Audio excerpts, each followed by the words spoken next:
আসসালামু আলাইকুম। তো দেখতে পাচ্ছেন ভুট্টা ভিজিয়ে রেখেছি। তো বাসায় ২ টা ভুট্টা ছিল। তো গতকালই দেখলাম আমার এক কাজিন এই ভুট্টা দিয়ে একটা বড়ার রেসিপি ওর পেজে শেয়ার করেছিল। তো ভাবলাম ভুট্টা আছে, কেন না আমিও বানিয়ে ফেলি। তো ভুট্টার সাথে আমি কিছুটা পরিমাণ চিকেন নিয়ে নিয়েছিলাম। ভুট্টা আর চিকেনটা একসাথে ব্লেন্ড করে নেব।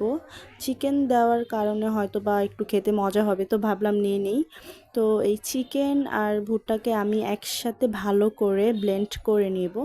তো ভুট্টাটা যেহেতু একটু শক্ত হয়ে থাকে, তো এটাকে সময় নিয়ে ব্লেন্ড করতে হবে।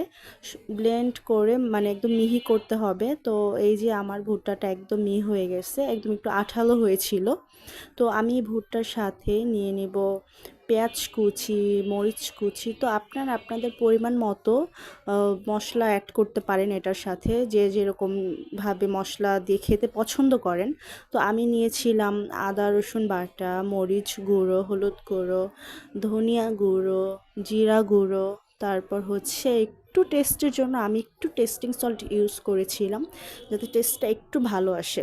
তো পরিমাণ মতো লবণ সব কিছু দিয়ে আমি যে এটা আমি ভালো করে মাখিয়ে নিয়েছি। তো এটাকে তেলে ভেজে নিব মুচমুচে করে। যখন ভাজছিলাম তখন খুব সুন্দর একটা স্মেল আসতেছিল, মনে হচ্ছে খেতে খুব ভালোই হবে। আমি তো এর আগে খাইনি, আজকে ফার্স্ট টাইম বানালাম। কাজিনের ভিডিও দেখে ভাবলাম আমিও বানাই, হয়তো বা খেতে খুব ভালো লাগবে। এই যে আমার ভাজা হয়ে গিয়েছে, আমি লাল করে মুচমুচে করে ভেজে নিয়েছি। খুবই ভালো একটি স্মেল আসতেছিল এটা থেকে। তো খেতেও খুব মজা হয়েছিল, বাসার সবাই খুব পছন্দ করেছে। তো আল্লাহ হাফেজ।